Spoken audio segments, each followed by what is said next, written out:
Neste momento, iniciamos informando a composição da mesa diretiva virtual para esta reunião.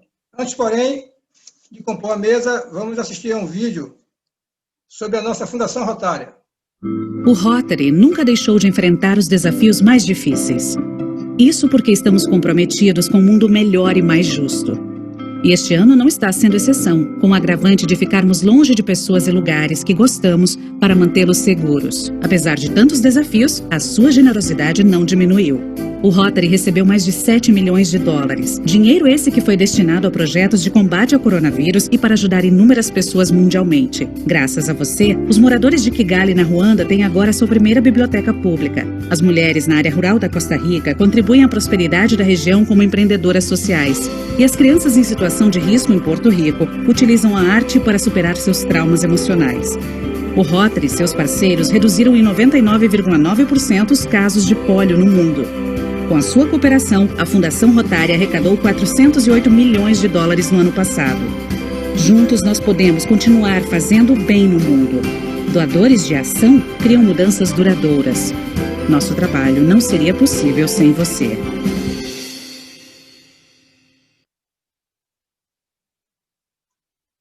Para darmos início à nossa reunião, vamos compor a mesa diretiva virtual, convidando a companheira Maiane Matos, presidente do Rotary Club de Piauí, Vale dos Rios. Convidamos também a companheira, a psicóloga Thaís Ribas Andrade, que é a palestrante da noite. Convidamos também a companheira Patrícia Limonge, governadora assistente, nessa reunião representando o governador distrital Luiz Cruz. E a companheira Áurea Ferreira, presidente do Rotary Club de Piauí. Desde já agradecemos a presença de todos os companheiros, governadores aí presentes, os corujões, que sejam todos bem-vindos e obrigado pela presença de todos. Neste momento, passamos a palavra à presidente do Rotary Club de Piauí dos Rios, companheira Maiane Matos, para fazer a abertura oficial desta reunião. Com muita alegria, declaro aberta a nossa reunião de hoje. Convido a todos a saudarem o pavilhão nacional.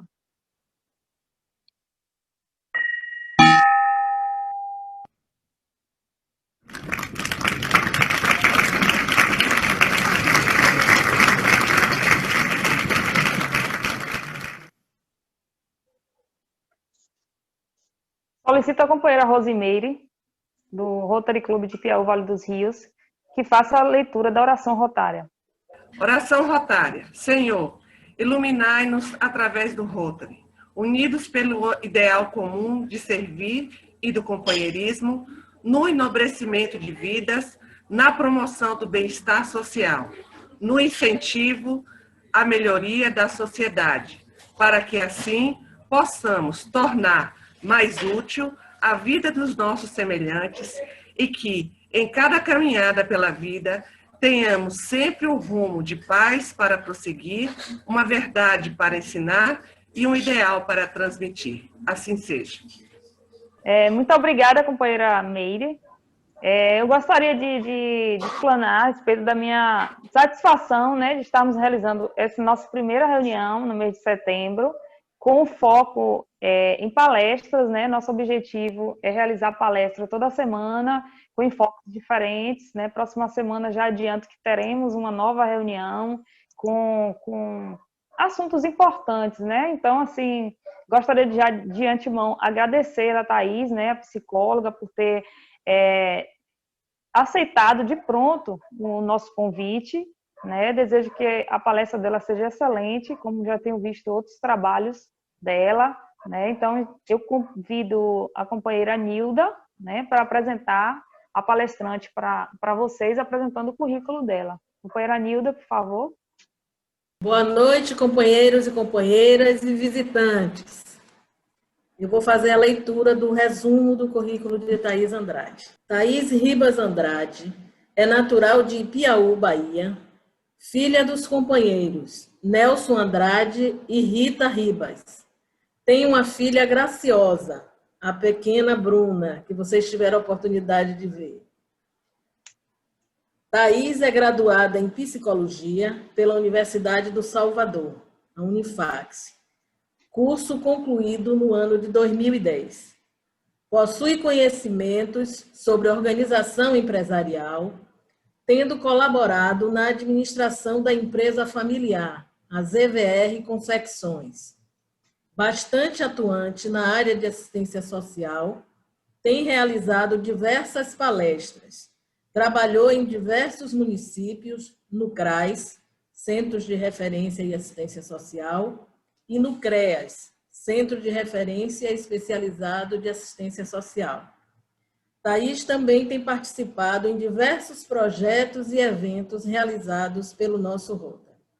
Passamos a palavra à nossa palestrante, Thaís, para a sua explanação sobre a saúde mental em tempos de pandemia. Boa noite a todos. A maioria aqui, né, eu tenho o prazer de conhecer pessoalmente e ter como família. Então, quando a presidente Maiane me convidou, prontamente eu aceitei, né, participar dessa... Na verdade, eu gosto de falar que é uma roda de conversa, porque, assim, essa questão da limitação da questão digital, né, da gente estar distante fisicamente, tudo isso, né, o termo palestra traz um certo peso, que é muito chato, né, vai ficar uma coisa muito monótona. Então, a minha ideia hoje, né, quando eu recebi o convite de Maiane, e a gente pensou logo no tema, né, que está muito em voga, principalmente agora com o isolamento social, que é a questão da saúde mental, que nunca se foi tão discutido, né, e batido tanto na tecla da saúde mental quanto agora. Não que ela não fosse importante antes, mas que a partir desse isolamento social, a partir da pandemia, buscou-se alternativas, né, maiores de se lidar com essa questão do isolamento, para justamente a gente tentar minimizar um pouco, né, dos impactos que essa questão de isolamento vai trazer, né, para todo mundo. Uns vão ter maiores transtornos e traumas desse momento e outros nem tanto. Um momento que a palestra aqui é a mãe em tempo integral. Oi, filha. Eu tô fazendo...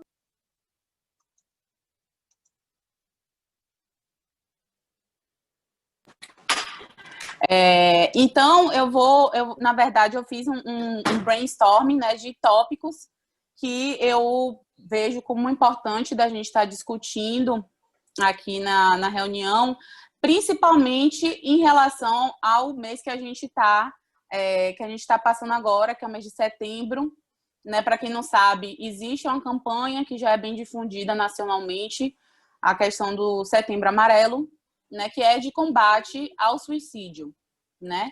Então, a gente pensou, né, de fazer essa roda de conversa, né, mais informal mesmo, e eu vou trazer alguns dados e alguns links, né, para discutir aqui com vocês, e caso alguém tenha alguma dúvida ou queira se colocar, né, pode ficar à vontade para poder ir falando durante, né, a minha fala, ou acrescentar, ou falar alguma coisa que deseja no momento. Bota no... Então, a primeira coisa que a gente tem que recapitular é a questão do conceito, né? O que é saúde mental? Qual o conceito de saúde mental? Então, para a OMS, a saúde é um estado completo de bem-estar físico, mental e social. Não consiste apenas na ausência de doença ou de enfermidade. Então, esse conceito, ele foi feito em 1946. Então, naquela época, já se discutia essa questão do conceito de saúde mais amplo, né? Sendo discutido de uma forma mais ampla, saindo do foco da doença, né? Perpassando por todos os campos da vida do ser humano, que o ser humano não é só doença, né? Não é só físico, então tem que ter um equilíbrio ali de todos esses contextos, né? Porém, esse conceito, ainda hoje, é muito discutido porque ele traz esse termo completo bem-estar. Aí você para na reflexão. Quem é que hoje pode se dizer que está com saúde, com esse conceito da OMS, de completo bem-estar? Porque, assim, para você usar esse termo, né, é um termo muito abrangente, que você não pode em nenhum momento ter um momento de tristeza, ter um momento, né, de que você não está tão bem, para ter permanecer nesse estado de completo bem-estar. Esse estado de completo bem-estar é algo inacessível para a gente enquanto ser humano, né? Então, esse termo vem sido, né, criticado por conta dessa palavra de completo bem-estar, e tem se sugerido, né, você trazer esse contexto de saúde para a condição social, a condição financeira de cada ser humano, né? Porque a depender de onde essa pessoa more, da questão racial, que vai impactar em todo a sua saúde biopsicossocial, né? Então, esse conceito vem sendo muito discutido. Outro conceito que eu trago aqui é a questão do conceito da saúde mental. Aí a gente entra no nosso, né, campo de estudo que a gente vai estar discutindo hoje, que é a saúde mental. Então, seria um estado de bem-estar no qual o indivíduo percebe suas próprias habilidades, podendo lidar com os estresses cotidianos, podendo trabalhar produtivamente e ser capaz de contribuir para a sua comunidade, né? Então, ele já traz um termo, a OMS já traz um termo mais, vamos dizer assim, mais palpável para a nossa realidade, né? De que saúde mental é quando você tem um bem-estar no qual você consegue fazer suas atividades diárias, né? Você consegue ter um equilíbrio, né? Não quer dizer que você tem que ficar o tempo todo bem, nem o tempo todo lá embaixo na depressão. Você vai ter um equilíbrio, vai buscar esse equilíbrio. Então, essa questão desse termo que a gente está, né, tentando difundir mais e trazer mais a questão da discussão, né, da importância de você desmistificar muitas crenças e muitos tabus que a gente ainda tem hoje em dia, né? Como, por exemplo, a questão de que só vai em psicólogo quem é louco ou quem tem problema mental, né? Quem nunca ouviu esse termo. Então, isso ainda hoje é muito difundido, né? Pela maior parte da população, né? As pessoas ainda não estão botando a sua saúde mental em primeiro plano.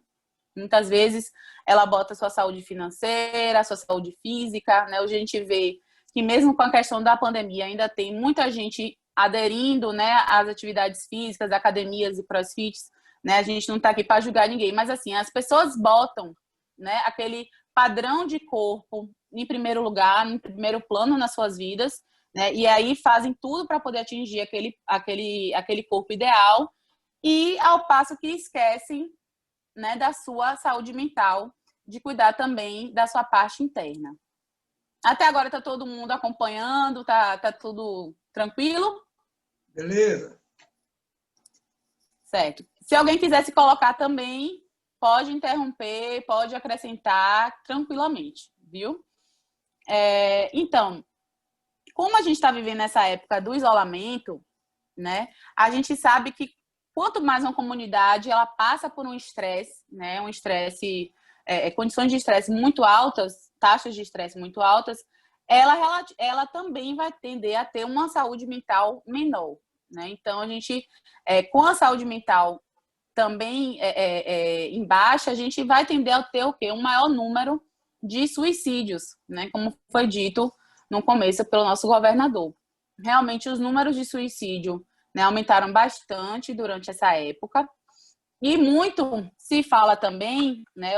Eu até vi uma pesquisa que foi feita no Reino Unido, né, que mostra o perigo das redes sociais, né, que é outro ponto que eu trago aqui para discussão também, né? E aí cada um faz a sua reflexão interna, né? Faz a sua reflexão do que, né, você está fazendo para contribuir para isso, no que você pode melhorar na sua família, que hoje, infelizmente ou felizmente, é uma realidade que a gente está tendo que conviver a cada vez mais, ainda mais agora no isolamento, né? Então, as redes sociais, elas vieram para ficar, de fato, para unir as pessoas, mas ao mesmo tempo também trouxe muita angústia, né, muita tristeza para aquelas pessoas que não estão dentro do padrão e que não têm aquela vida tão feliz e perfeita como algumas pessoas passam nas suas redes sociais, né? Então, esse estudo do Reino Unido trouxe que as redes sociais foram apontadas como possíveis inimigas da nossa saúde mental, né? Isso porque as pessoas buscavam... Peraí, filha. As pessoas buscavam... Mamãe. As pessoas buscavam ter aquele padrão de vida, né, inacessível, de completo bem-estar, de felicidade plena, que muitas vezes a gente olha e ilusoriamente acha que aquilo tudo é verdade, né, que aquela pessoa tem a vida perfeita, sendo que ninguém tem a vida perfeita. E aí aquilo traz mais angústia ainda, gera mais frustração para aquelas pessoas que não estão ali dentro do padrão ou que queriam ter aquela vida e não tem, enfim. Então, essa questão das redes sociais, a gente tem que estar sempre, né, comentando, e pode ser até um próximo tema para um outro convidado poder abordar, principalmente para quem tem filho, né, que a gente vê que cada geração que vem vindo, eles vêm cada vez mais conectados. De que forma a gente pode ir acompanhando, né, e também limitando esse acesso demasiado à internet e às tecnologias, porque a gente não sabe, de fato, até que ponto essas tecnologias vieram para ser benéficas para a nossa evolução, né? Então, são vários fatores que vão contribuir, que vão corroborar para essa saúde mental da gente, né, ser equilibrada ou não. Então, é determinada por vários fatores, entre eles, alguns fatores socioeconômicos, como eu já falei, né, a condição de moradia, por exemplo, da pessoa, o bairro que ela vem, a família que ela vem, questões biológicas também, essa questão da hereditariedade também é muito presente, né, a genética, a personalidade daquela pessoa, e questões ambientais também, que a gente vê que vão impactar nessa questão da saúde mental, né, de um contexto mais amplo. Então, na verdade, essa saúde mental está relacionada à forma como a pessoa reage às exigências do dia a dia, aos desafios e às mudanças. Então, quanto mais uma pessoa é resiliente, ou seja, o que é resiliência? É aquela pessoa que tem um enfrentamento positivo frente às situações adversas. Então, quanto mais aquela pessoa é resiliente, mais ela vai tender a ter um equilíbrio da sua saúde mental. E quanto mais a pessoa já tem uma personalidade, né, de ser mais interiorizada, de ser mais intimista, de ser mais fechada, de não ter tanto diálogo, de não ter tanto contato, né, com outras pessoas, mais vai ser a probabilidade dessa pessoa vir a desenvolver uma depressão ou algum outro tipo de transtorno mental. Sendo que a gente não tem como dizer se a pessoa vai desenvolver ou não, mesmo quem tem histórico em família, é algo que a gente não tem como, né, apontar precisamente que a pessoa vai ter ou não algum tipo de transtorno mental, certo? Então, na verdade, eu trouxe essa questão do suicídio, né, agora falando em alguns dados mais concretos, né, porque a gente está no Setembro Amarelo, como eu falei, né, de combate ao suicídio, depressão e outros transtornos mentais, que a cada 45 minutos uma pessoa morre por suicídio no Brasil. Então, esse é um dado muito alarmante. Então, a cada 45 minutos uma pessoa morre por suicídio. Sendo que 90% desses casos poderiam ter sido evitados, segundo a OMS, certo?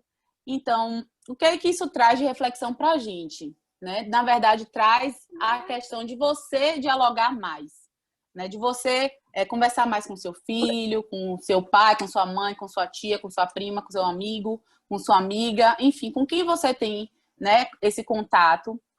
Porque muitas vezes aquela pessoa está passando por um problema e ela vê que aquele problema não tem solução, ela acha que aquele problema, né, não tem mais solução, é uma dor muito grande, eles não conseguem vislumbrar um futuro melhor, não conseguem pensar em estratégias de enfrentamento, né, um termo que a gente usa na terapia. Então, muitas vezes aquela pessoa só precisa de uma palavra de conforto ou apenas ser ouvida, né? Sua dor ser acolhida. Então, esse dado é alarmante, mas ao mesmo tempo chama a atenção da gente para a gente também se votar, né? Se responsabilizar nesses casos e também fazer por onde, ouvir mais aquelas pessoas, né? Não dizer assim, quem quer se matar não fala, né? Que a gente tem, alguém já ouviu muitas vezes, né? Eu já ouvi várias pessoas falando, quem vai se matar não fica avisando, não dá aviso, né? Ou então falar, essa pessoa está com depressão, isso é corpo mole, essa pessoa tem a vida perfeita, não precisa estar passando por isso é mentira e tal. Então, assim, a gente parar de falar achismos, né? São achismos que todo mundo pensa, porque todo mundo é um pouco de médico, todo mundo é um pouco de psicólogo, mas, assim, tentar se colocar no lugar do outro, né? Com mais empatia, até porque esse momento que a gente está vivendo traz a gente para esse momento de dar as mãos mesmo e fazer esse trabalho, né, que o Rotary faz muito bem, de ser um multiplicador de conhecimento, de ser uma sementinha para poder você realmente salvar vidas, né? Então, às vezes, uma pessoa que estava com aquela ideação suicida toda, às vezes tem um acolhimento de uma pessoa e acaba, né, não cometendo o ato de fato. Então, era mais ou menos isso que eu queria falar, né, a respeito da saúde mental e do suicídio, particularmente. E abro aqui para questões, né, e perguntas, enfim, que alguém possa ter sobre o tema. Então, eu vou fazer uma pergunta. Certo. Thaís, parabéns aí pela palestra, exposição que você fez. Agora, para nós que vivemos assim numa sociedade, nos relacionamos com pessoas, né? Quais os sinais para identificar se essa pessoa está com esse problema de depressão que pode... Ótima pergunta. Inclusive, eu tinha botado aqui, né, alguns tópicos sobre sinais de alerta, né? Lembrando que não é nenhuma receita de bolo, não é nenhuma receita de medicamento que a gente fala assim, se a pessoa tiver isso, ela é depressiva ou ela é suicida. Não, isso aqui é uma coisa, são termos gerais que a gente vê na literatura recorrente, né, de pessoas que cometeram suicídio e que tiveram um desses traços, um ou mais, a depender de cada caso. Então, cada caso vai ser muito específico, até porque cada ser humano é único, né? Então, a gente não tem como generalizar. Mas, assim, por exemplo, a pessoa que fala muito sobre a morte dela, no caso, né? Fala muito, recorrente, de que quer morrer, que não vê mais resolução para sua vida, que é um peso na vida dos outros, que quer sumir do planeta, ou a pessoa que dorme muito, ou que não dorme nada. Pessoas muito ansiosas, angustiadas, né? Que não conseguem ter ali uma linearidade na sua rotina, no seu dia a dia, que tem aquele sentimento de dor insuportável, lancinante, que as pessoas não conseguem vislumbrar possibilidades, né, de enfrentamento daquele problema. Agir de modo ansioso, né, como eu já falei, agitado. Fazer uso ou aumentar a frequência do uso de drogas e álcool também, que a gente, né, associa muito, porém a gente bota uma ressalva, porque não é todo mundo que faz uso de álcool e de drogas que vai, né, ser depressivo ou suicida, mas muitas vezes a pessoa utiliza dessas substâncias, né, psicotrópicas para justamente esquecer o problema, né, como se ela fosse apagar o problema ali naquele momento que ela está usando a substância entorpecente. Então, o uso frequente e, às vezes, o aumento desse uso também pode caracterizar, sim, sinais de depressão, né, que podem levar ao suicídio, depende muito de cada caso, né, voltando a salientar isso. Uma pessoa que se isola, né, de tudo e de todos, se isola do mundo. A pessoa era super comunicativa, era super ativa e do nada a pessoa se isola, só quer ficar sozinha no seu quarto, no seu mundo. Então, isso já é um sinalzinho de alerta, assim, opa, peraí, alguma coisa tá errada. Principalmente para a família, né, que eu acho que é mais fácil de perceber desses traços, e demonstração de raiva ou alterações de humor muito constantes, assim, que a pessoa está bem, daqui a pouco a pessoa está muito mal, né? E aí a gente bota um parêntese para saber realmente se a pessoa tem um transtorno de bipolaridade, que aí já vai ser uma outra área, que é a área da medicina, que vai estudar psiquiatria, né? Que vai vir com esse diagnóstico, se a pessoa é ou não é bipolar, se a pessoa tem ou não tem depressão. Então, aqui, salientando a importância de procurar um profissional habilitado, né? Tanto para, no caso do diagnóstico, né? Que só o psiquiatra, o médico psiquiatra que pode fazer, que pode traçar esse diagnóstico, tanto para o acompanhamento com a terapia, com a psicoterapia, né? De você procurar um psicólogo, né? Ou um terapeuta para poder acompanhar nesse momento, porque às vezes a gente pensa, quando a gente tem um problema, que é o problema maior do mundo e que não tem solução, né? É porque a gente está no olho do problema, está no olho do furacão. A gente não consegue vislumbrar.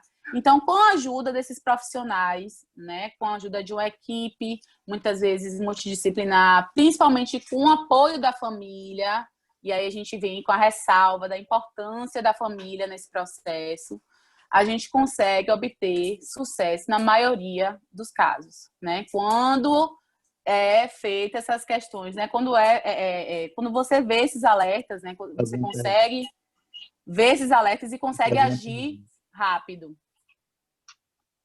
Obrigado, companheira. Maurícia também levantou a mão aqui querendo falar. Pode falar, companheira. Abre seu microfone.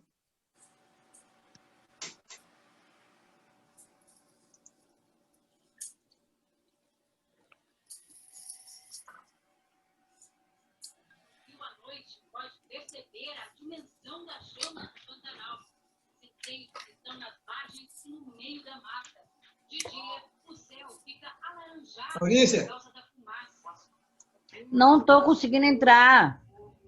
Estamos te ouvindo. Agora estamos ouvindo. Estamos te ouvindo, pode falar. Eu não estou conseguindo entrar a voz. Nós estamos te A voz ouvindo, está pode ouvindo. falar. A gente está lhe ouvindo. A gente está lhe ouvindo.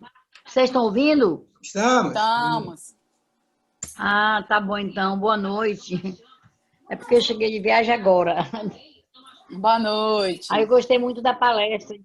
Eu gostei muito da palestra de Thaís, não é, Thaís? Isso, obrigada. Ok. Foi muito boa, muito proveitosa, viu? Serviu para a gente, às vezes, orientar outras pessoas que realmente a gente ouve falar e comenta. Aí eu estava aqui bem ouvindo e falei assim, muito boa a palestra dela. Muito proveitosa.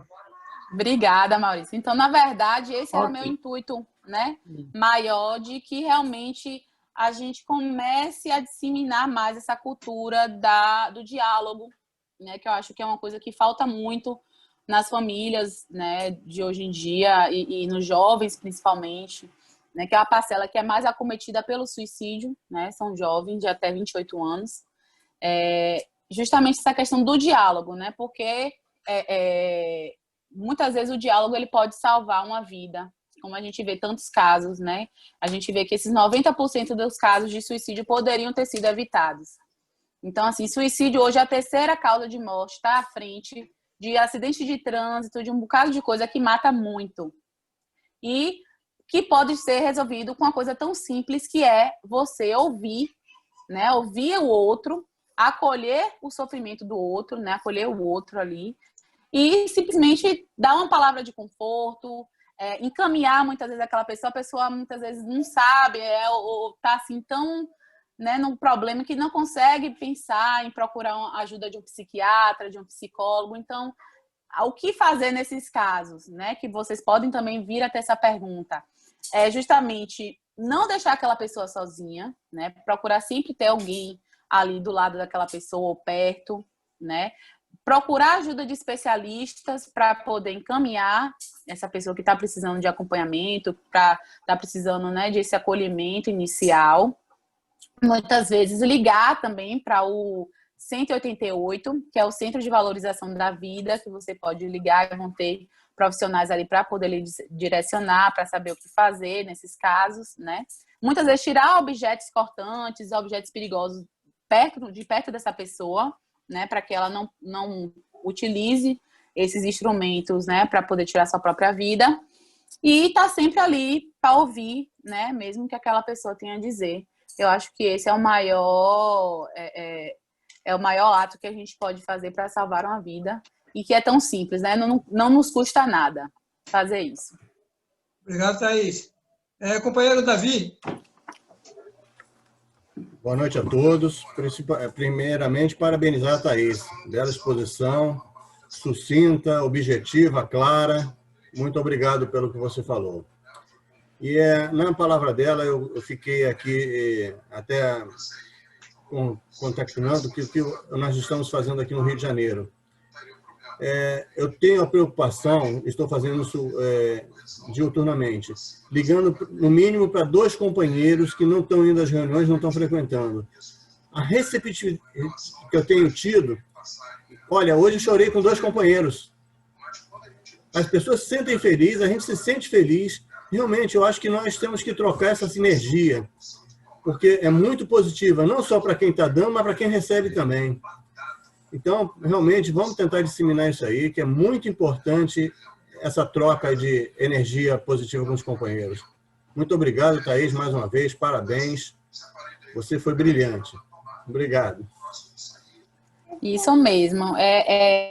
Na verdade, quando a presidente Maiane me falou, né, a respeito da palestra, para poder conversar, a gente pensou justamente nesse ponto, né, de que muitos companheiros estão se isolando, né, em suas casas, enfim, no seu mundo. Sei que cada um aqui tem os seus problemas, tem as suas lutas diárias, né, mas assim, muitas vezes deixando de lado o propósito do Rotary, né, de que você juntar forças e ir para o bem da coletividade, pensar no interesse comum, né? Então, justamente de você fomentar isso e não deixar que pessoas próximas a você, que muitas vezes pode estar precisando apenas de ser ouvido, né? Apenas de trocar uma ideia, de, enfim, trocar livro, ler um livro, você já ouviu essa música?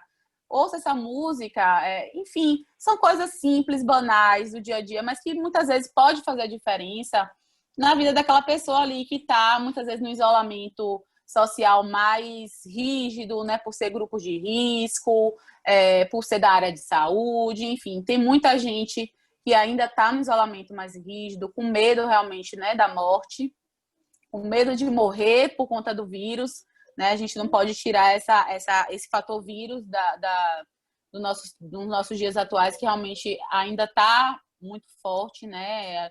Parece que deu uma amenizada nos casos, mas agora com esse afrouxamento a gente tende a voltar com mais casos e mais mortes. Então, realmente fazer esse trabalho de fazer o que você pode, né? De ligar para quem você pode, mandar uma mensagem de bom dia.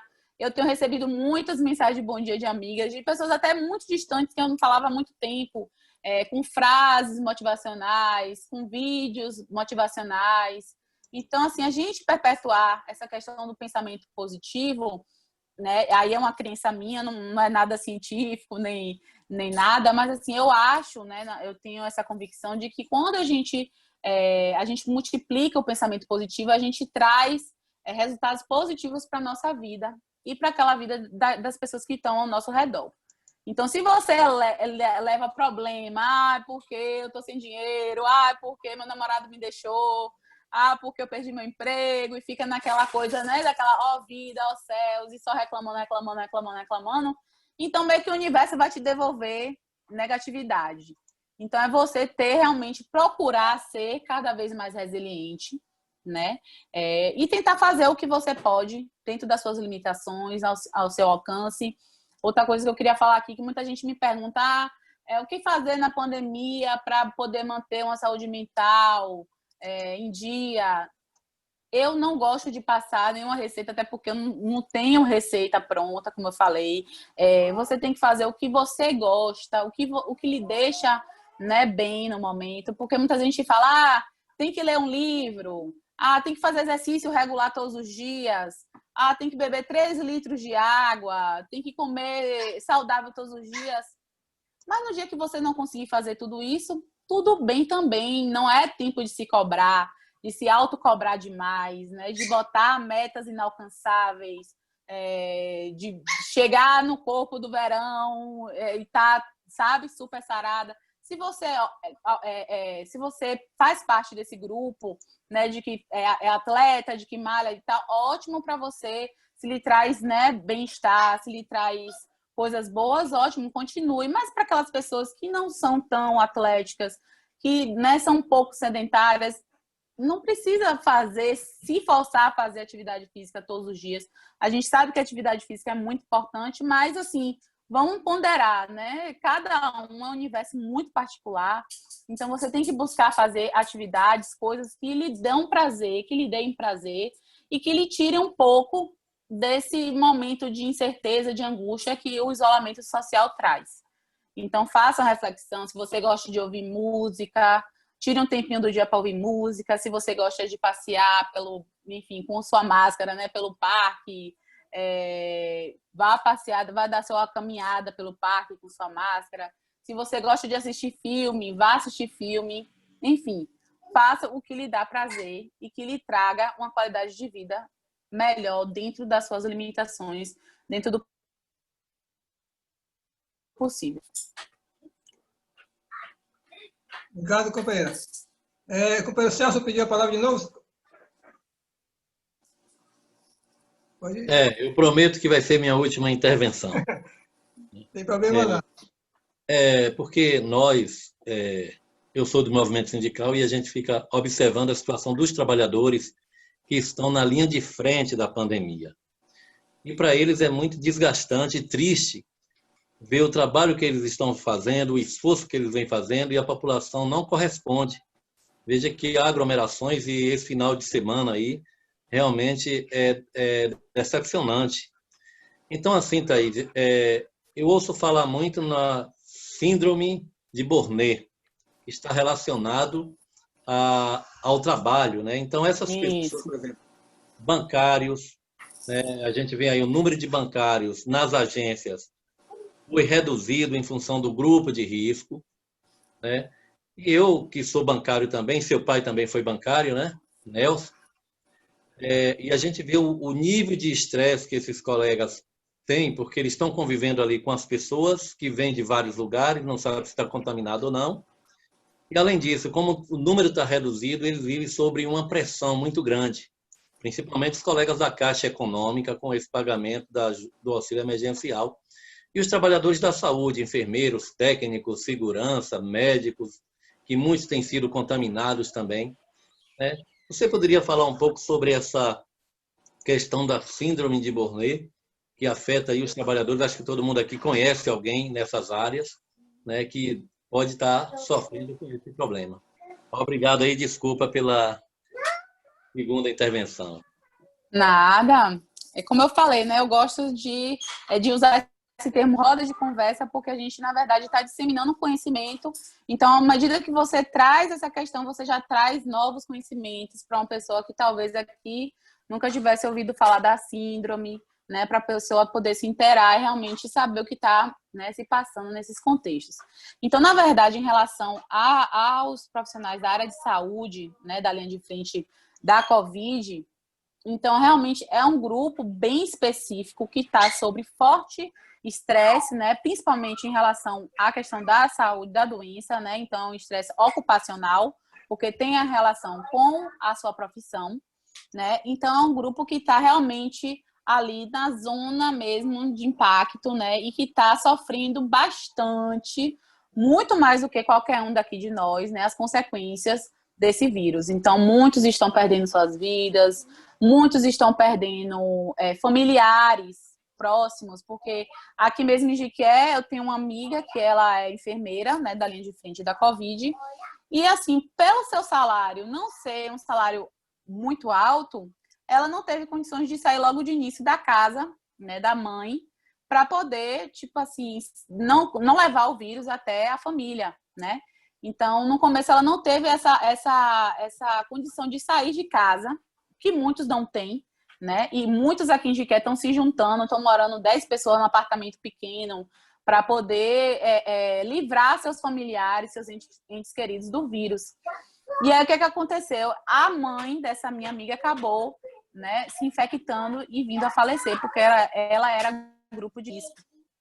Então, aí você já vê que é um profissional que já estava lidando com lutos, com perdas dos pacientes e de muita gente ali que ela estava convivendo, vai viver esse luto e essa perda, né, na própria família e que, inevitavelmente, ela vai se culpabilizar pela mãe ter falecido. E aí você pensa, qual é o trauma que vai gerar nesse profissional, nessa pessoa, o nível, né, desse trauma psicológico dela, né, na cabeça dela, ter matado a mãe, né? Então, assim, porque era isso, o discurso dela era esse, né? Eu não saí de casa, eu levei o vírus para minha mãe morreu por minha causa, minha mãe estaria aqui presente se não fosse o fato de eu trabalhar, né, na linha de frente da Covid. Então, assim, ela está completamente assim, desequilibrada emocionalmente, psicologicamente. E são profissionais realmente que aí os poderes, né, a União, os estados, o Distrito Federal, os municípios vão ter que fazer, né, planejamentos de enfrentamento, né, de como lidar com essa questão desses profissionais de saúde, né, de talvez fazer projetos com psicólogos para poder fazer atendimentos específicos para esse grupo, né, de fazer projetos, né, voltados para esse grupo específico de profissional, né, que está trabalhando na linha de frente, porque realmente o impacto disso tudo que eles estão vivenciando não vai vir agora, né? Vai vir lá para frente, vai vir daqui a uns meses, alguns anos, enfim. E a gente não sabe realmente mensurar o impacto que cada um vai ter na sua saúde mental, né? Isso é fato. Em relação à síndrome, né? Realmente já era uma síndrome que já vinha sendo difundida muito no meio organizacional, né? Principalmente em relação aos bancários, né? Meu pai é bancário, então a vida toda eu sei o que é lidar com estresse, com meta, bater meta, objetivo, e cada vez mais daquela loucura, né, do dia a dia, enfim. E com a pandemia isso não cessou, né? Só aumentou, apesar de que os bancos foram um dos que mais lucraram com isso tudo, né, com a pandemia. Empréstimo para empresas, para físicas, enfim. E, mesmo assim, continuam ali sendo atolados de informação, né, a todo momento. E muitos desenvolvem realmente essa síndrome, desenvolve outros tipos de síndrome também, né? Meu pai mesmo, síndrome do túnel do carpo, dedo no gatilho, tudo que imaginar de ocupacional, né? Meu pai, ele teve como herança dos anos de banco, né? Mas realmente é uma parcela da população que não muitas vezes vista como vulnerável, né? Trabalha no banco, tá ganhando bem, para quê?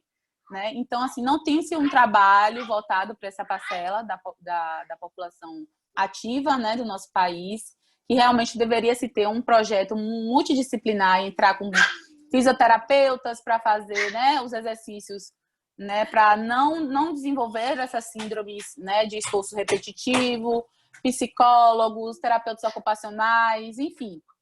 Mas aí é uma questão que a gente entra, né, em valores monetários que o banco não vai querer, né, ornar com isso tudo, acha que, enfim, né, o que importa é o lucro no mundo de hoje, infelizmente. Mas realmente é uma síndrome que a gente já vinha, né, vendo cada vez mais a incidência e o aumento também nesse período de pandemia. Também teve.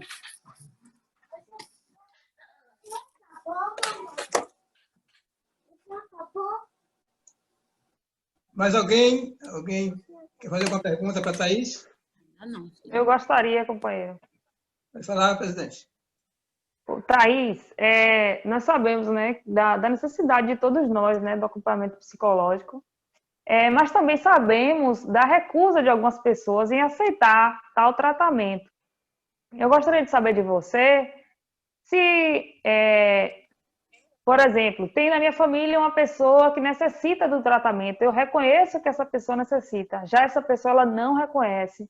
Então, o que é que esse familiar ele pode fazer para esse começo de tratamento, para essa aceitação acontecer? Que às vezes você fica nesse entrave, né, de você reconhecer a necessidade e não poder fazer nada. Por quê? Porque o paciente né, ele não se disponibiliza para o tratamento. Então, eu gostaria de saber de você, como agir na situação dessa?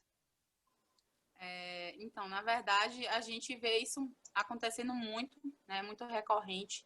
Eu sempre ouço essas falas, né, nesses meus anos aí de andanças pelos municípios aqui circunvizinhos, a gente via muito essa questão da não procura de um tratamento psicológico, justamente por aquela questão que eu falei no início, que é a questão do tabu que ainda se tem de que psicólogo é para louco, para maluco, né, para quem tem transtorno mental. Então, muitas pessoas, não só pessoas de idade, que a gente pensa, né, isso é coisa de pessoas mais velhas que pensam, não. As pessoas jovens também traziam isso arraigados, né, trazia esse tabu ainda do psicólogo estar ligado à pessoa que tem um transtorno mental.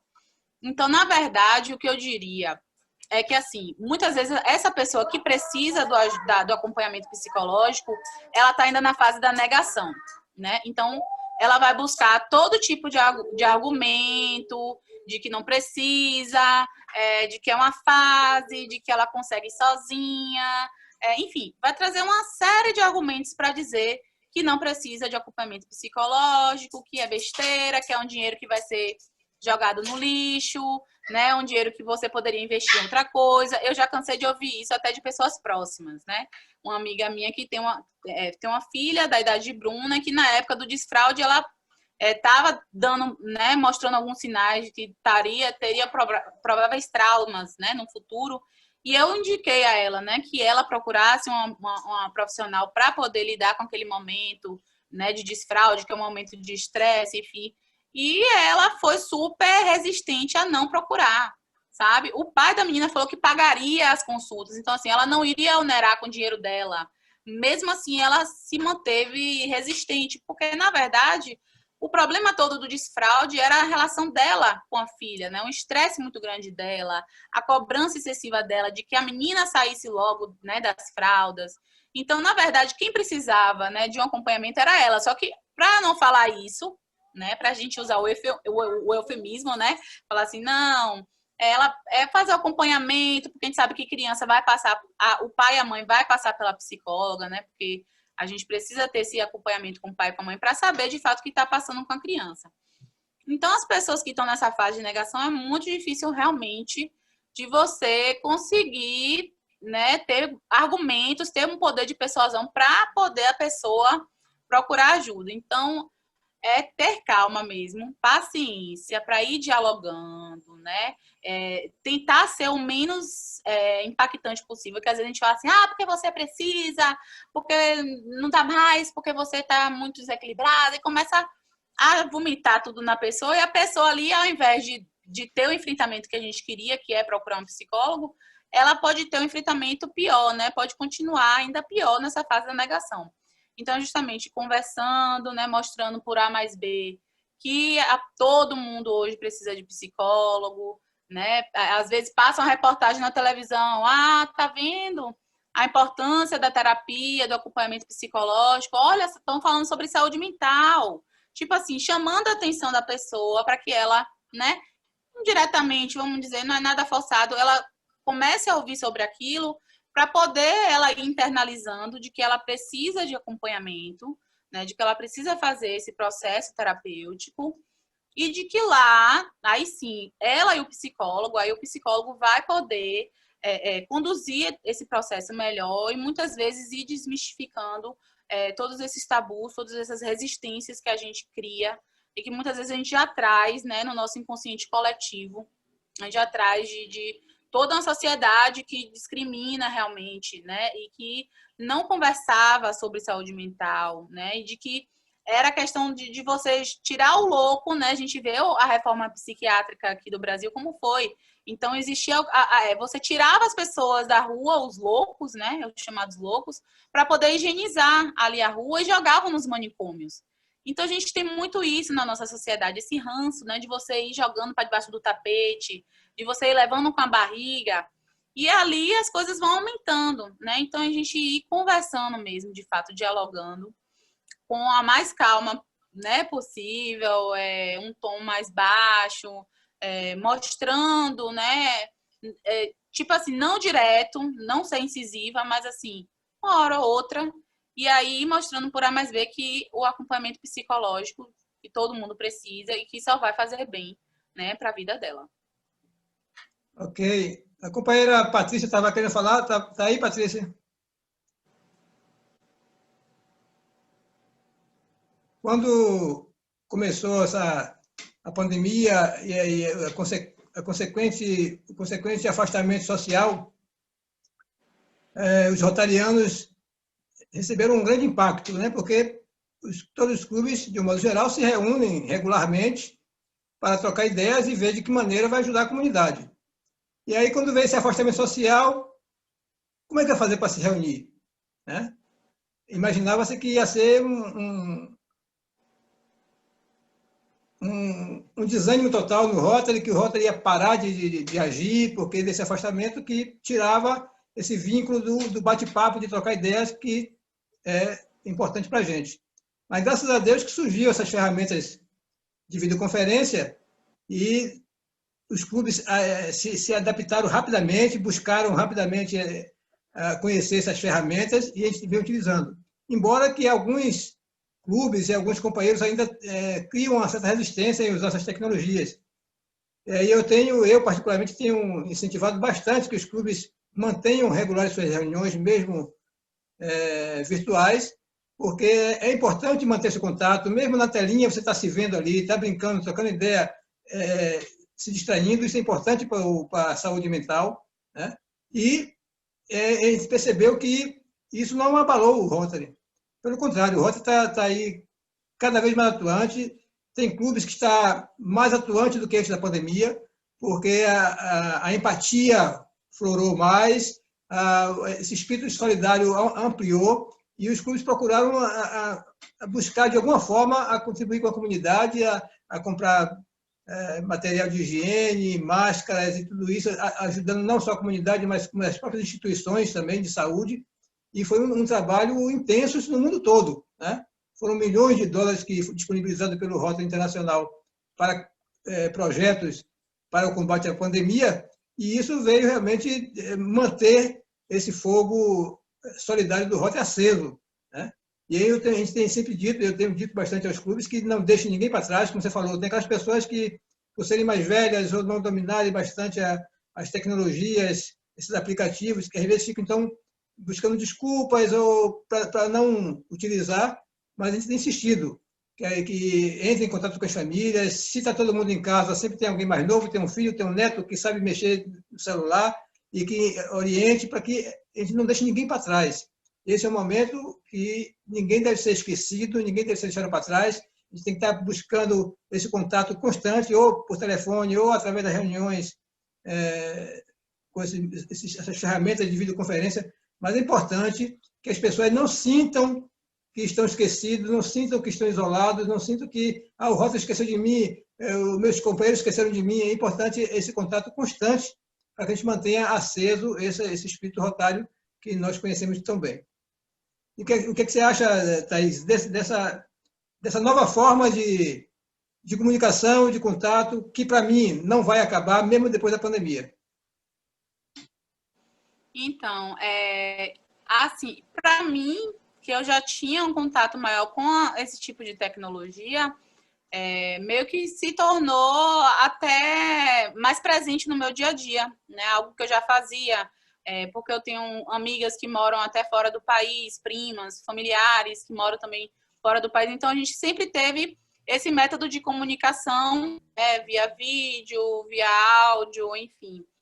Então, eu acho que justamente a tecnologia, nesse momento de pandemia, é um aliado importante, né, para a manutenção da nossa saúde mental, né, justamente porque ela vai aproximar as pessoas que estão distantes, que não podem estar perto, como você falou. Essa questão da reunião não era só para ser uma reunião de bater metas e vamos estabelecer projetos e tal. Lógico que tem todo esse intuito, né, as reuniões do Rotary, de você ali pensar no bem da coletividade, de buscar alternativas para poder melhorar, né, a vida em sociedade.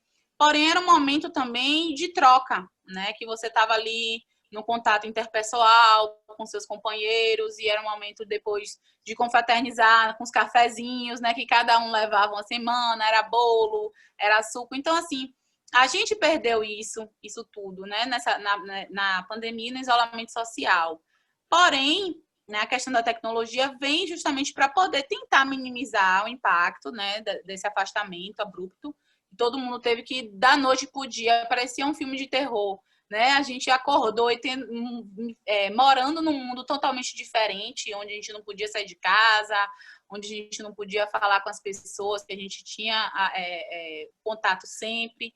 Então, realmente, a tecnologia veio a ser aliada nesse momento, porém com uma ressalva que eu gostaria de trazer aqui, né? E aí a gente cada um faz a sua reflexão, né? Até que ponto a tecnologia está sendo benéfica ou não, porque a gente vê também muito relato, né, de pessoas, como eu trouxe o estudo do Reino Unido, que apontou as redes sociais como inimigas, né, da saúde mental.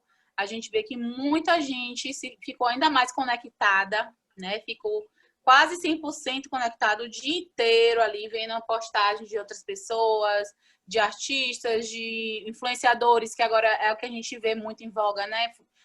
Influenciador digital, enfim, que tem aquela realidade, como eu falei, que não é uma realidade parâmetro para ninguém, né? E aí você pega e se compara com essas pessoas, né? Que muitas vezes tem um corpo perfeito, tem a vida perfeita, entre aspas, que você acha perfeito.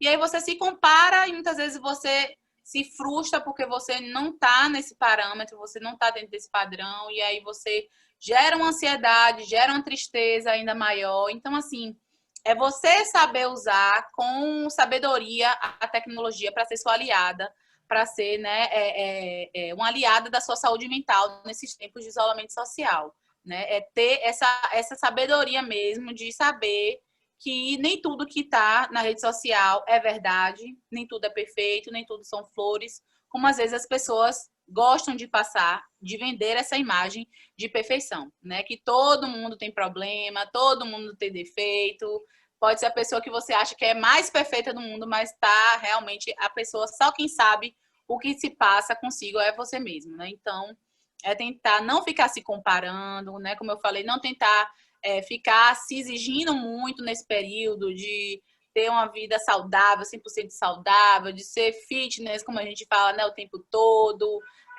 enfim, de não comer besteira. Se você não conseguir um dia, ok, não é por isso que você vai entrar, né, numa tristeza profunda e ficar, né, se julgando o tempo todo e se auto-sabotando. Então, a gente realmente parar com esse mecanismo mesmo de autossabotação, né?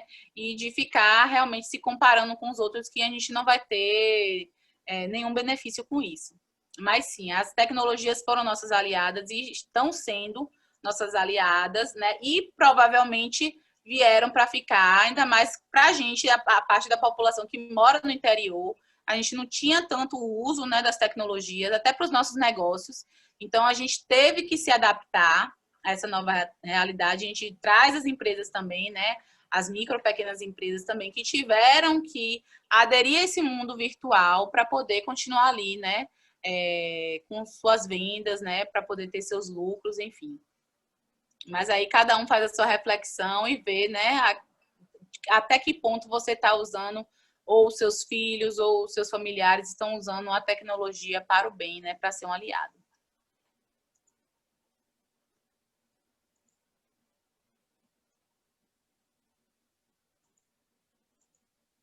Mais alguém?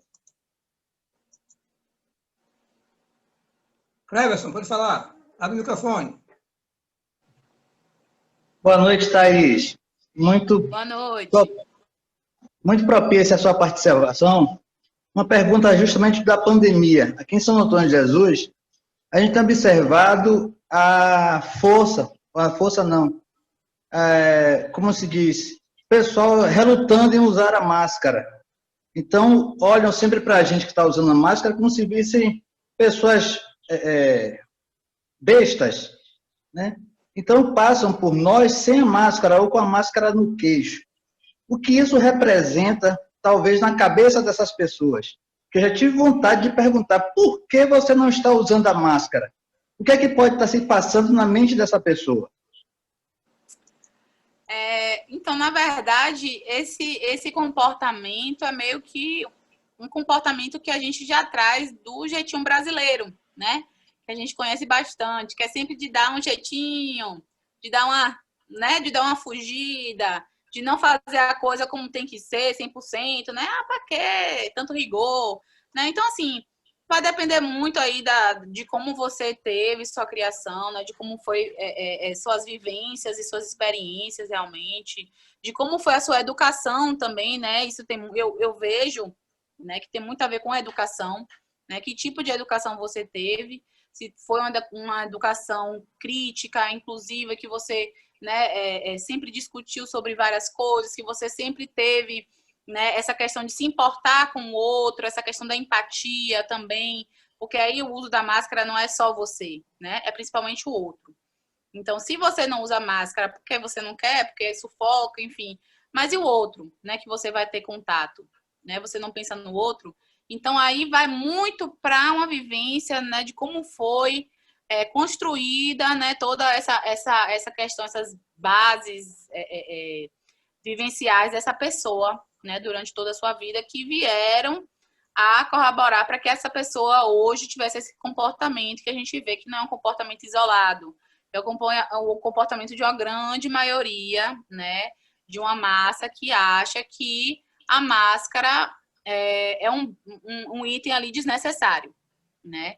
Infelizmente, a gente vê muita gente assim, a gente vê muita gente que está se aglomerando já, que está indo para as praias, como eu falei, que está indo para as academias e crossfits. E aqui eu não estou julgando ninguém, né? Eu não estou como julgadora e nem posso, eu acho que ninguém aqui pode, né? Cada um faz o que acha que é melhor para si, né? Dentro das suas limitações, mas assim, a gente está vendo muito esse movimento de relaxamento do isolamento social, né? Com o uso de máscaras, o não uso das máscaras, né? Aglomerações de familiares e amigos. Então, assim, infelizmente é aquela coisa, né? A gente tem que falar igual meu pai, a gente tem que fazer nossa parte, ser que nem, né, o beija-flor ali que ia no rio pegar um pouquinho de água para apagar um incêndio de uma floresta, né? Enquanto o elefante falou, beija-flor, você não vai conseguir apagar nunca esse incêndio, você não vê, e o que você está fazendo é uma coisa que é uma utopia que nunca vai acontecer.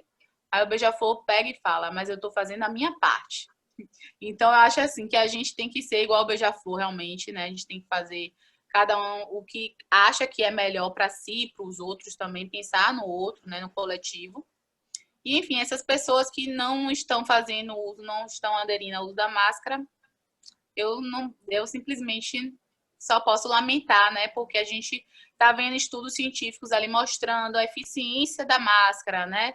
De quanto reduz o poder de infecção, né, do vírus, de propagação do vírus, e as pessoas não estão usando.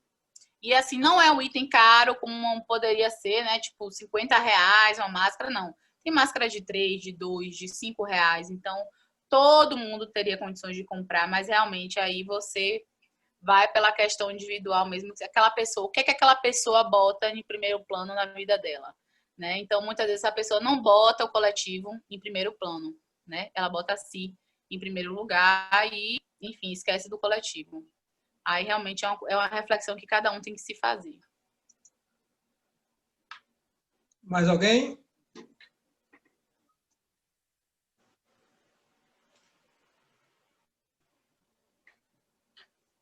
Mais alguma pergunta? Quem quiser pode abrir o microfone e falar.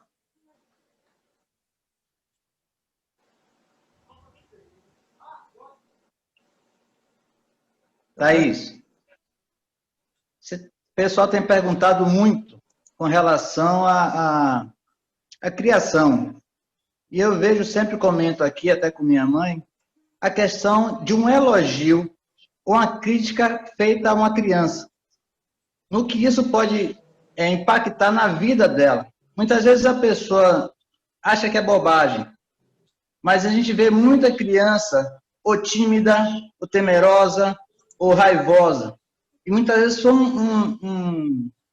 uma crítica usada por alguém que ela gosta muito, um pai, uma mãe, um primo, um irmão, e isso afeta a vida da pessoa toda. Você descobrindo isso na família, que atuação ter essa pessoa junto com essa criança?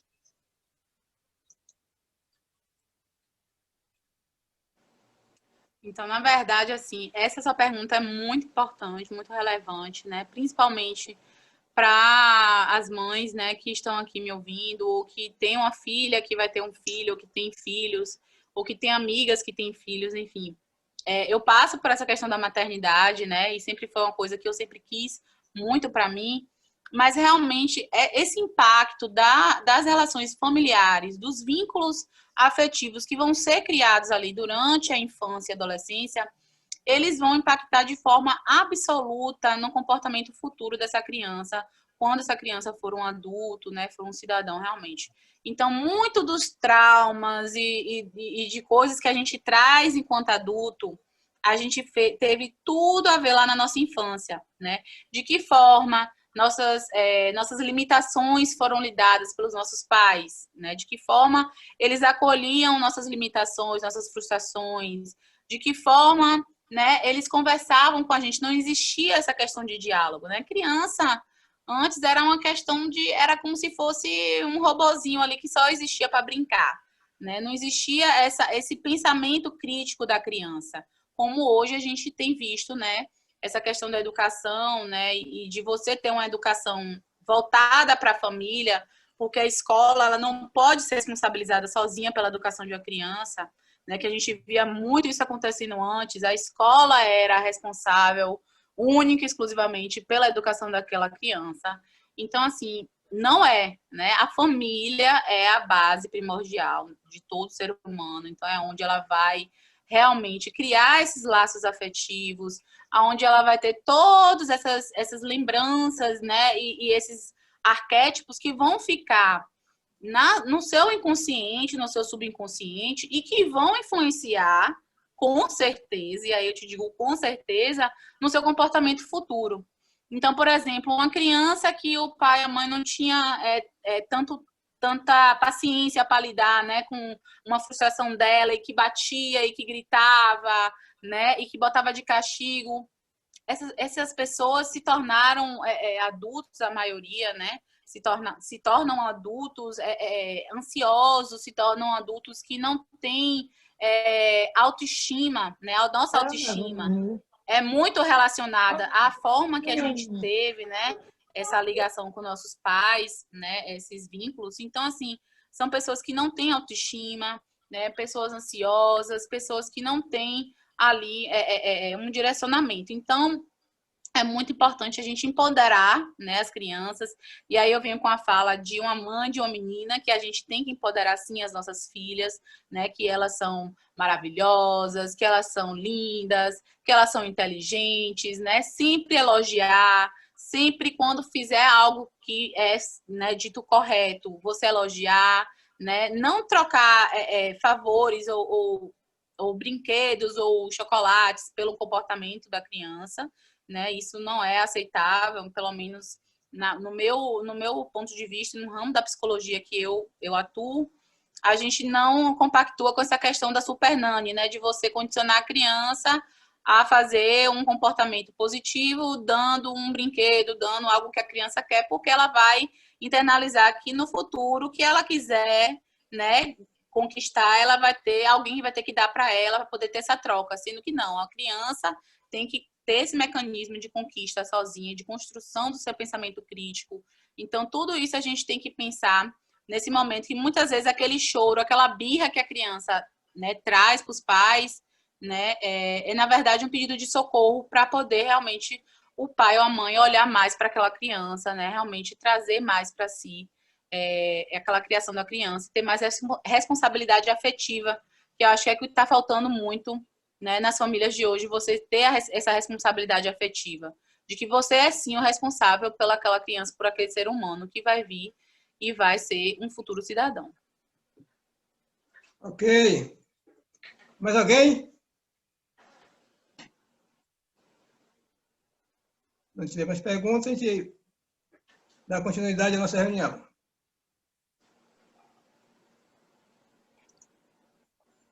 Então, não havendo mais perguntas, vamos dar continuidade à nossa reunião, passando a palavra à companheira Maiane. Gostaria de agradecer, né, a participação de Thaís, uma participação muito importante. Você foi brilhante, Thaís. E você, vou usar até suas palavras, você foi hoje o nosso beija-flor. Você trouxe esperança, você trouxe conhecimento, né? Então, assim, gostaria de agradecer, gostaria de te passar esse certificado, né? Te fornecer esse certificado de participação. Ele chegará impresso nas suas mãos. E gostaria de ouvir, né, as suas considerações finais, né? Eu tenho certeza que você tem alguma coisa a mais a nos dizer, né? E agradecer de coração a sua participação. Na verdade, eu que gostaria, né, de agradecer aqui a todo mundo que interagiu. Eu sei que essa questão do distanciamento, né, da gente estar numa plataforma digital, ela traz um pouco de uma coisa mais fria, uma coisa mais intimista, mas aqui eu pude sentir, né, vocês a todo momento interagindo, e eu acho que isso que é o legal, como eu falei, né, eu não queria esse modelo de palestra que vocês sentem, que você tem slides e você vai falando, e ali muitas vezes você não internaliza, na verdade, o que é para ser internalizado, né, que é essa questão realmente de você ser o beija-flor, seja o que for na sua vida, né, o que você estiver passando, mas o que você puder fazer para poder apagar o incêndio, seja seu, ou seja de um amigo, de um familiar, você tem que ser o beija-flor e não o elefante que vai ficar ali só criticando, né? Porque pessoas para criticar e para apontar seus erros vão ter ao monte ao longo da sua jornada. Então, assim, pessoas para poder te acolher, para poder justamente segurar na sua mão e falar assim, vamos, eu vou com você, né? Tamo juntos, vão ser poucos. Então, você também tem que ser o seu principal incentivador, você tem que ser o seu principal beija-flor. Porque muitas vezes a gente se auto-sabota, como eu falei, né? A gente traz esses mecanismos internalizados, enraigados na nossa personalidade, no nosso comportamento. E aí a gente perpassa isso em todas as nossas relações, sejam elas relações amorosas, relações de amizade, relações de trabalho. A gente vai perpetuando isso e a gente nunca vai chegar num ponto final, né? Que a gente tem que justamente fechar essa gestalt, fechar esse ciclo, realmente se perceber nesse processo, né? A que ponto eu posso melhorar, em que ponto eu posso melhorar, né? Não ficar se vitimizando ou ficar se culpando, se culpabilizando e justamente buscar ser o seu melhor incentivador, né? Eu acho que isso é o principal, principalmente nesses tempos de pandemia. Gostaria de agradecer a todos, pedir desculpa, né, pelas intromissões de Bruna, que realmente uma mãe de tempo integral não tem com quem deixar a criança, né? E aí fica a criança e agora um cachorrinho atrás, mas enfim, ela é muito tranquila, tá ali, ó, só brincando no mundo dela, fazendo os desenhos dela, que agora ela virou desenhista nessa quarentena, né? Então, gostaria de pedir desculpa por essas intromissões, por não ter tido o profissionalismo que eu gostaria de ter, né, realmente.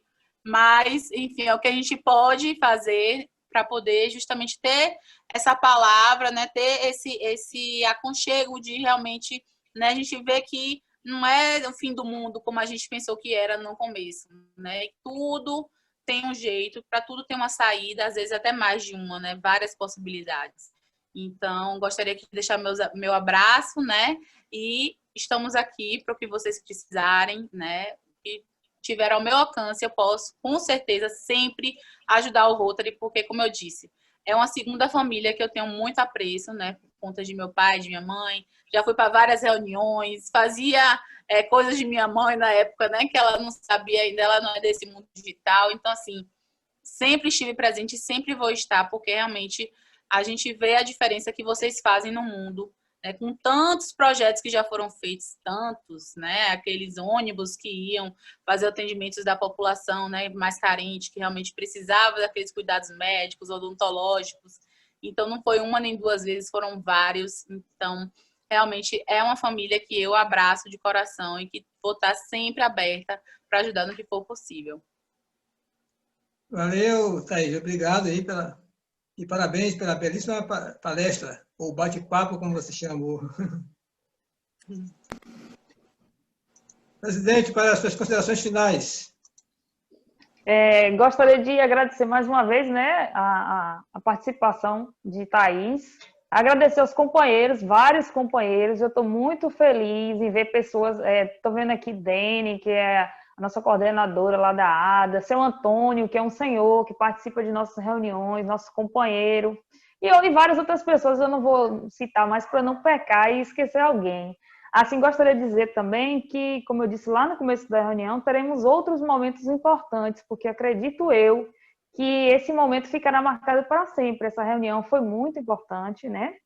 E gostaria já de estender o convite para a próxima reunião, né? Nos grupos, no Facebook, Instagram de nosso clube, né? Que é o Rotary Clube de Piauí, Vale dos Rios. Estaremos anunciando as próximas reuniões e os próximos temas.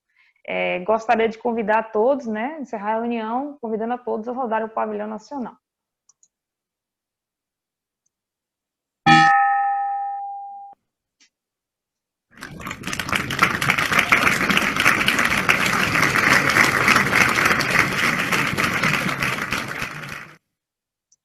Aproveito a oportunidade para agradecer mais uma vez a todos os participantes, ao governador Zocola, que foi governador no ano rotário de 2016, junto comigo.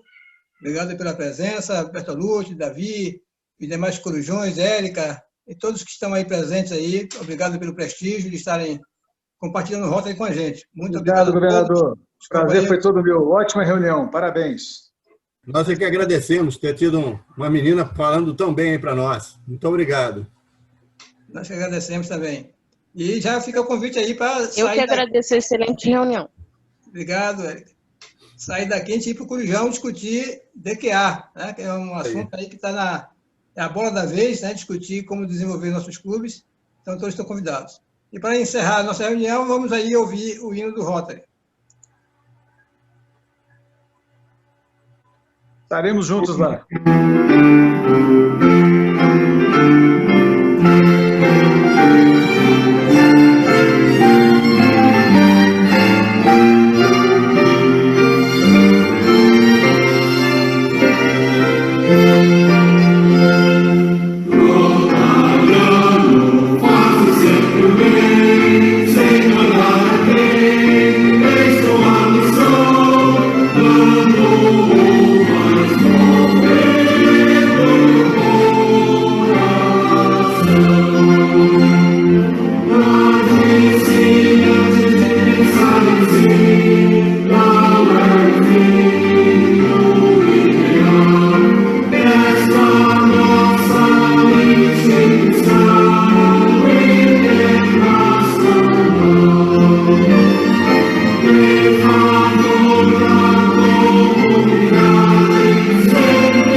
Amanhã nós teremos uma mega reunião, uma reunião interclubes, que está sendo promovido pelo Rotary Clube de Engenheiro Paulo de Frontin, que a nossa companheira Érica está presente. Não sei se ela já saiu aqui. Érica, faça aí o convite aí, Érica, para os companheiros. Inclusive, nós, o Rotary Clube de Piauí Vale do Rio, é um dos parceiros dessa reunião. Vamos ter uma participação do Brasil inteiro. Teremos como palestrante o diretor de Rota Internacional, que é o diretor aqui para a América Latina, o nosso companheiro Mário César de Camargo. Será uma série de palestras sobre desenvolvimento do quadro associativo, e são mais de 120 clubes já confirmados, e o nosso clube é um deles que estão presentes lá, vai ser citado na reunião, vai ser citado na relação entre os clubes parceiros. Eu gostaria de contar com a presença de todos vocês também. Então, mais uma vez, muito obrigado a todos, obrigado aí a meu irmão também que participou aí da reunião, o Cleberson. Obrigado por tudo. Boa noite, companheiros. Um abraço, boa noite. Boa noite. Mais uma vez, parabéns, Thaís. Boa noite Parabéns aí, Maiane, Thaís. Parabéns, Thaís. Muito bom. Parabéns para vocês, parabéns, companheiros. Excelente reunião, excelente palestra. Muito bom. Parabéns mesmo. Obrigado, Parabéns, companheiro. Parabéns, Thaís. Doutora Thaís, foi brilhante. Boa noite, companheiros. Ótima palestra, ótima reunião. Muito bom ter a presença de todos vocês. Até a próxima. Até a próxima. Desligando. 5, 4, 3, 2, 1. Tchau, tchau. Boa noite a todos. Boa noite.